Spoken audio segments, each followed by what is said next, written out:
शिवसेनेचे कुडाळचे आमदार निलेश राणे यांनी त्यांचे बंधू मंत्री नितेश राणे यांना सल्ला देणारी पोस्ट डिलीट केली आहे. नितेश राणे यांनी निलेश राणे यांच्या पोस्टला रिप्लाय देखील दिला होता. या दोन्ही पोस्टची चर्चा बघायला मिळाली, मात्र त्यानंतर अखेर निलेश राणेंनी त्यांची पोस्ट डिलीट केली. मराठा आरक्षणाचा लढा अंतिम टप्प्यात असून येत्या 29 ऑगस्टला परत मुंबईवरती धडक देणार असल्याचं मराठा आरक्षणाचे नेते मनोज जरांगे पाटील यांनी म्हटलं. मागील वेळेवेळी जेवढ्या संख्येनं गेलो होतो त्याच्या 20 पट संख्या यावेळी असेल असा निर्धार त्यांनी प्रसारमाध्यमांशी बोलताना केला. गेल्या 11 वर्षात आपल्या सरकारनं महिला केंद्रित विकासाला महत्त्व दिलं. सर्व क्षेत्रामध्ये देशातील महिला चांगली कामगिरी करून अनेकांना प्रेरणा देत असल्याचं प्रतिपादन पंतप्रधान नरेंद्र मोदींनी केलं. नवी दिल्ली इथल्या निवासस्थानी जळलेल्या नोटा सापडल्याप्रकरणी वादग्रस्त ठरलेले न्यायमूर्ती वर्मा यांच्या विरोधात महाभियोगाच्या कारवाईची तयारी सुरू आहे. त्यांना यापासून बचावासाठी आता त्यांच्यासमोर केवळ राजीनाम्याचा एकमेव पर्याय शिल्लक आहे. या अनुषंगाला ते संसदेत पद सोडत असल्याची घोषणा करू शकतात. एकेकाळची मराठा साम्राज्याची राजधानी असलेल्या साताऱ्यात सारस्वतांचा मेळा भरणार आहे. आगामी 99 अखिल भारतीय मराठी साहित्य संमेलन साताऱ्यात होणार असल्याची घोषणा रविवारी झाली. साताऱ्यातील महाराष्ट्र साहित्य परिषदेच्या शाहूपुरी शाखेला आणि मावळा फाउंडेशनला शताब्दीच्या उंबरठ्यावरील ऐतिहासिक संमेलनाच्या आयोजनाचा मान मिळालाय. गेल्या आठवड्यात प्रतिकिलो शुद्ध चांदीचे भाव 8,400 रुपयांनी वाढलेत. आंतरराष्ट्रीय बाजारातील घडामोडींमुळे औद्योगिक क्षेत्रातून चांदीला मागणी वाढल्यामुळे पाठिंबा मिळालाय. तर चांदीचा दर 1,06,100 रुपयांवरती पोहोचलाय.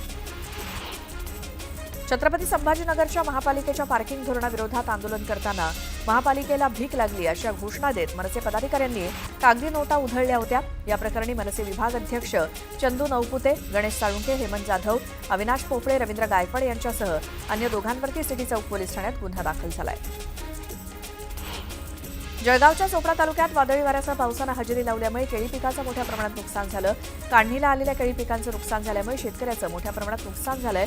प्रशासनाकडून मदतीची मागणी शेतकरी करतायत. कोकणच्या विकासाला चालना मिळणार असून रायगडच्या दिव्यागर समुद्र किनाऱ्यावरती प्रादेशिक पर्यटन विकास योजनेअंतर्गत प्रस्तावित पर्यटन मार्केट सुविधा उपलब्ध होणार आहे. या प्रकल्पाच्या माध्यमातून स्थानिकांना रोजगार मिळणार आहे.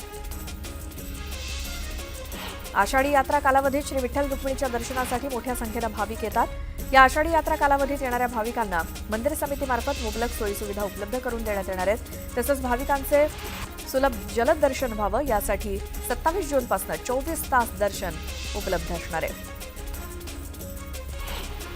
पुरंदर तालुक्यामध्ये प्रस्तावित आंतरराष्ट्रीय विमानतळासाठी करण्यात येणाऱ्या भूसंपादनाबाबत 7 गावांमधील शेतकऱ्यांनी सुमारे 2,000हून अधिक हरकती घेतल्या आहेत. या हरकतींवरती आजपासून सुनावणी सुरू होणार आहे. या विमानतळासाठी पुरंदर तालुक्यातील वनपुरी, उदाचीवाडी, कुंभारवळण, एकतपूर, मुंजवडी, खानवडी आणि पारगाव या 7 गावांमधून सुमारे 2,673 हेक्टर जमिनीचं भूसंपादन केलं जाणार आहे. छत्रपती संभाजीनगर जिल्ह्यातील खुलताबाद तालुक्यातील वेरूळ इथल्या प्राथमिक आरोग्य केंद्रातील वैद्यकीय अधिकाऱ्यांची अनुपस्थिती गंभीर समस्या बनली आहे. रुग्णालयामध्ये आणलेला मृतदेह तब्बल 3 तास शवविच्छेदन गृहामध्ये पडून होता, मात्र डॉक्टरांच्या अनुपस्थितीमुळे शवविच्छेदन प्रक्रियेला विलंब झाला. धाराशिव जिल्ह्यामध्ये वादळी वाऱ्यासह मुसळधार पावसानं जोरदार हजेरी लावली. कळंब, वाशी आणि भूम या परिसरात जोरदार पाऊस झाला, त्यामुळे अद्यापही शेतकऱ्यांची पेरणीची कामं लांबणीवर पडली आहेत. बदलापूर पालिका निवडणुकीत शिवसेनेची सत्ता येईल असा दावा सेनेच्या कार्यकर्त्यांकडून केला जातो. यावरती भाजप आमदार किसन कथोरे यांनी नाव न घेता शिवसेना शिंदे गटाला इशारा दिला. पालिका निवडणुकीत महायुतीचा आदेश आल्यानंतर तो मानणार आहोत, मात्र जे खानदानी असतील त्यांच्यासोबत महायुती करू असा इशारा भाजप आमदार कथोरे यांनी दिला.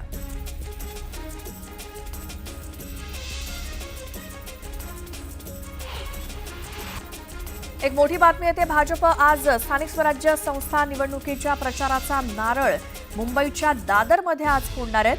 भाजप कार्यकर्ता मेळावा आयोजित करण्यात आलेला आहे. दादर इथल्या योगी सभागृहामध्ये भव्य कार्यकर्ता मेळावा आयोजित करण्यात आला आहे आणि या कार्यक्रमाला भाजपचे कार्यकारी अध्यक्ष रवींद्र चव्हाण, मुंबई भाजप अध्यक्ष आशिष शेलार उपस्थित असणार आहेत. यांच्या उपस्थितीमध्ये आज कार्यकर्ता मेळावा भव्य असा मुंबईमधल्या दादर इथे योगी सभागृहामध्ये पार पडणार आहे आणि एक प्रकारे स्थानिक स्वराज्य संस्थांच्या निवडणुकीच्या प्रचाराचा नारळ भाजप आज मुंबईतून फोडणार असल्याची माहिती मिळते. भाजपचा कार्यकर्ता मेळावा आयोजित करण्यात आलाय. दादरमधल्या योगी सभागृहात भाजप कार्यकारी अध्यक्ष रवींद्र चव्हाण आणि मुंबई भाजप अध्यक्ष आशिष शेलार यांच्या उपस्थितीमध्ये हा कार्यकर्ता मेळावा आज संपन्न होणार आहे भाजपचा. दादरच्या योगी सभागृहात आणि एक प्रकारे स्थानिक स्वराज्य संस्था निवडणुकीसाठी भाजप आज या कार्यकर्ता मेळाव्याद्वारे प्रचाराचा नारळ फोडणार अशी माहिती मिळते.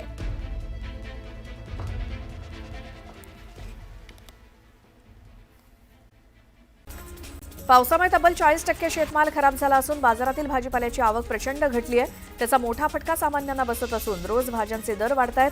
हिरवा वाटाणा, शिमला मिरची, कोबी, वांगी या भाज्यांनी तर 100 पार केली आहे. मोदी सरकारला सत्तेत येऊन 11 वर्ष झाली. या 11 वर्षात देशात गरिबांची संख्या 27.1% केवळ 5.3% आल्याचं जागतिक बँकेच्या अहवालात म्हणण्यात आलंय. मात्र एप्रिल महिन्यात ministry of statistics and program इम्प्लिमेंटेशननं जारी केलेल्या आकडेवारीनुसार देशात बेरोजगारी वाढल्याचं समोर आलंय. देशात कोरोनाचं संकट अधिक गडद होत चाललं असून सक्रिय रुग्णांच्या संख्येत वाढ होतीये. देशात आतापर्यंत 6,133 सक्रिय रुग्ण सापडले असून गेल्या 24 तासात 6 जणांचा मृत्यू झाला. यात केरळमधील 2, कर्नाटकातले 3 आणि तामिळनाडूतील 1 रुग्णाचा समावेश आहे. राज्यातील सर्व शासकीय कार्यालयात डिसेंबरपर्यंत सौर ऊर्जेचा वापर सुरू केला जाणार आहे. प्रधानमंत्री सूर्यघर योजना राज्यात प्रभावीपणे राबवणार असल्याचं मुख्यमंत्री फडणवीस यांनी सांगितलं. राज्यपालांनी सर्वच शाळांच्या संदर्भात घेतलेल्या निर्णयानुसार इयत्ता 1 ते 5वी पर्यंतच्या विद्यार्थ्यांची शाळा सकाळी 9 वाजल्यानंतर भरवावी. या मागणीकडे पालक आणि शिक्षण क्षेत्रातील जाणकारांनी महापालिका आणि शिक्षण विभागानं लक्ष वेधलंय. शाळांसाठी असलेल्या स्कूल बसचा महिन्याचा खर्च हा सहज 3,000 रुपये आहे. काही ठिकाणी तो 5,000 आहे. तर स्कूल व्हॅनचा महिन्याचा खर्च 1,200, 1,500 आणि 2,000 दरम्यान आहे. त्यामुळे ही फी परवडणार तरी कशी असा सवाल पालकांना पडलाय. मुंबई पब्लिक स्कूलमध्ये यंदाच्या शैक्षणिक वर्षामध्ये 1 लाख नवीन विद्यार्थ्यांना प्रवेश देण्याचं उद्दिष्ट महापालिकेच्या शिक्षण विभागानं ठेवलंय. त्याकरता मिशन ॲडमिशन 1 लक्ष 1 लक्ष ही मोहीम राबवली जाते. विद्यार्थ्यांची गळती रोखण्यावरती विशेष भर देण्यात आलाय. नालेसफाईची डेडलाईन 31 मे रोजी संपलेली आहे. मात्र सरकारनं वाढवून दिलेल्या मुदतीत पावसाळ्यापूर्वीची मोठ्या नाल्यांची सफाई 82% झाली असा दावा पालिकेनं केलाय. मात्र छोट्या नाल्यांची सफाई अजूनही 72%वरतीच आहे. सध्या शहरात सर्दी, खोकला, ताप, घसादुखी आणि अंगदुखी यांसारख्या त्रासांनी अनेक नागरिक त्रस्त आहेत. काही जणांनी ही लक्षणं पाहून पुन्हा कोरोनाची भीती वाटते. मात्र वैद्यकीय तज्ज्ञांच्या मते ही लक्षणं मुख्यतः वातावरणातील बदलामुळे आहेत. त्यामुळे अतिचिंता न करता योग्य खबरदारी घेणं गरजेचं आहे. सुरुवातीलाच मुसळधार बरसल्यानंतर मान्सूननं विश्रांती घेतली आहे. 26 मे रोजी मुंबईत आणि त्यानंतर गडचिरोली मार्गे विदर्भात दाखल झालेल्या मान्सूननं मोठा ब्रेक घेतलाय. 13 जूनपासून पुन्हा महाराष्ट्रात मान्सून सक्रिय होऊन मध्यम पावसाची शक्यता आहे. रविवारी नागपूरचं तापमान तब्बल 3.5 अंशांनी वाढून थेट 43 अंशांवरती गेलं. अख्ख्या मे महिन्यात दिवसाचं तापमान 42 अंशांच्या वर गेलं नव्हतं. 9 टप्प्यात सुद्धा तापमान 40 अंशांच्या खालीच होतं. मात्र जून महिन्यात उकाड्यासोबतच उन्हाच्या चटक्यांनी सुद्धा नागपूरकरांना हैराण केलंय. एसटीच्या ताफ्यात दाखल होत असलेल्या लालपरीला चांगली पसंती मिळतेय. 4 वर्षांनी एसटीनं नवीन 2,640 लालपरी बसेस घेतल्यात. त्यापैकी 31 विभागात मिळून तब्बल 1,500 एसटीच्या ताफ्यात दाखल झाल्यात बसेस. तर उर्वरित बसेस ऑगस्ट अखेरपर्यंत मिळतील. त्यामुळे आषाढ एकादशी, गणेशोत्सव आणि दिवाळीमध्ये प्रवाशांना या नव्या बसेसमधनं प्रवास करण्याचा आनंद लुटता येणार आहे. पश्चिम रेल्वेवर रविवारी चर्चगेट आणि मुंबई सेंट्रल दरम्यान अप डाऊन धीम्या मार्गावरती 5 तासांचा मेगा ब्लॉक घेण्यात आला. पावसाळ्याच्या पार्श्वभूमीवर या कालावधीत पुश ट्रॉलीची तपासणी करण्यात आली. रूळ योग्य स्थितीत आहेत किंवा नाहीत यासाठी ही तपासणी महत्त्वाची असल्याचं अधिकाऱ्यांनी सांगितलं. महापालिकेकडनं मागील 2.5 महिन्यामध्ये गणेश मूर्तिकारांना 630 मेट्रिक टन शाडू मातीचं वाटप करण्यात आलं. शाडू मातीची वॉर्डनिहाय मागणी वाढत असल्याची माहिती अधिकाऱ्यांनी दिली. वरिष्ठांकडनं नेमून दिलेले चौक सोडून दुसऱ्याच ठिकाणी वाहन चालकांवरती घोळक्यानं कारवाई करणाऱ्या वाहतूक शाखेतील 3 पोलीस कर्मचाऱ्यांना शासकीय सेवेतनं निलंबित करण्यात आलं. घटनास्थळी पाहणी आणि अहवालानंतर प्रभारी पोलीस उपायुक्त डॉ. संदीप भाकरे यांनी ही कारवाई केली. सध्या मुंबईत रस्त्यांची कामं सुरू असून आता कोळीवाड्यातील अंतर्गत रस्त्याची कामं देखील हाती घेण्यात येत असून त्यामुळे लोकांना मोठा दिलासा मिळणार आहे. पहिल्या टप्प्यात बोरिवली इथल्या कोळीवाड्यातील रस्त्यांचं डांबरीकरण केलं जाणार आहे. वैद्यकीय शिक्षण पद्धती किचकट होण्यापेक्षा सोपी व्हावी यासाठी पालिकेच्या केईएम रुग्णालयातील प्राध्यापकांनी पुढाकार घेतलाय. हसत खेळत मन रमवत अभ्यास व्हावा आणि त्यातून ज्ञानाचं आदानप्रदान व्हावं यासाठी केईएम रुग्णालयाच्या औषध विभागाच्या सहाय्यक प्राध्यापक डॉ. श्रद्धा मोरे यांनी काही खेळ स्वतः विकसित केलेत. म्हाडाच्या छत्रपती संभाजीनगर मंडळाच्या अखत्यारीतील 53 अनिवासी भूखंडांची ई लिलावाद्वारे विक्री केली जाणार आहे. या प्रक्रियेसाठी ऑनलाईन नोंदणी आणि अर्ज प्रक्रियेचा शुभारंभ म्हाडाचे उपाध्यक्ष संजीव जयस्वाल यांच्या हस्ते वांद्रे पूर्व इथल्या मुख्यालयात गो लाईव्ह कार्यक्रमांतर्गत करण्यात आला. म्हाडाच्या लेआउटमधील पुनर्विकसित वसाहतींमधील इमारतींना प्राधिकरण अधिमूल्य फरकाच्या रकमेवरील व्याज माफीसाठी आणि भोगवटा प्रमाणपत्र प्राप्त करण्याकरता राबवण्यात आलेल्या 2 वेगवेगळ्या अभय योजनांना 31 डिसेंबरपर्यंत मुदतवाढ देण्यात आली आहे. या मुदतवाढीचा लाभ 80 गृहनिर्माण संस्थांना मिळणार आहे.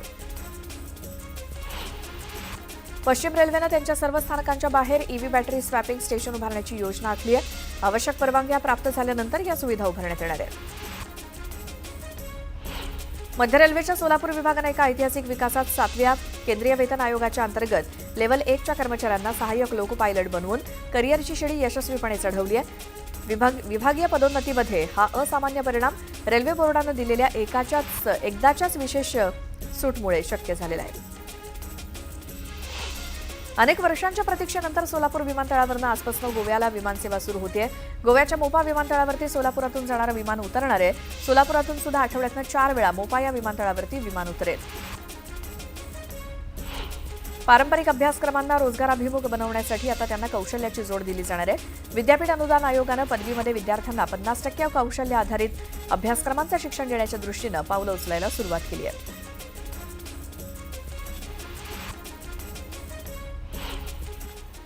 यानंतर एक मोठी बातमी आहे. मराठी आणि इंग्रजीसोबतच तृतीय भाषा म्हणून हिंदीची सक्ती लागू होणार अशी चिन्ह दिसू लागली आहेत. कारण महायुती सरकारनं या संदर्भात जुन्या निर्णयातील अनिवार्य शब्द गाळून नवा GR अद्याप जारी केलेला नाही. मात्र शाळा सुरू व्हायला आठवडा उरलेला असताना सरकारकडनं याबाबत काहीच संकेत न आल्यामुळे पालकवर्ग संभ्रमात सापडलाय. पहिलीपासून हिंदी भाषेची सक्ती करण्याचा निर्णय सरकारनं घेतल्यानंतर त्यावरती सर्व स्तरातून टीका झाली होती. त्यामुळे शालेय शिक्षण मंत्री दादा भुसे यांनी तो निर्णय मागे घेण्याची घोषणा 22 मार्च रोजी केली होती. तसंच त्या निर्णयातील अनिवार्य या शब्दामुळे गोंधळ झाल्याचं सांगत तो शब्द हटवून नवा निर्णय जारी केला जाईल असंही ते म्हणाले. मात्र आजवर नवा निर्णय काही झालेला नाहीये. 16 जूनपासून शाळा सुरू होत आहेत. पुढच्या आठवड्यात तरी सरकारकडनं याबाबत स्पष्टोक्ती किंवा निर्णय येईल अशी अपेक्षा व्यक्त होते. दरम्यान या संदर्भात मुख्यमंत्री फडणवीस यांच्याकडे लवकरच बैठक होणार असल्याचं सांगितलं जात आहे.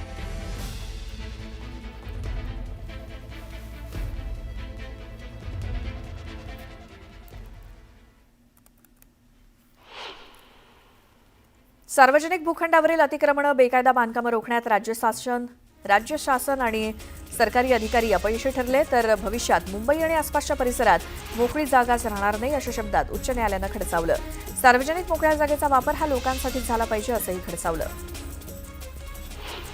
चिपळूण शहर आणि परिसरात घरफोड्यांसह चोरीच्या वाढलेल्या प्रकारांना आळा बसावा आणि चोरट्यांचा शोध लागावा यासाठी नगरपालिकेनं यापूर्वी 32 सीसीटीव्ही कॅमेरे बसवले होते. मात्र ही यंत्रणा अपुरी पडते.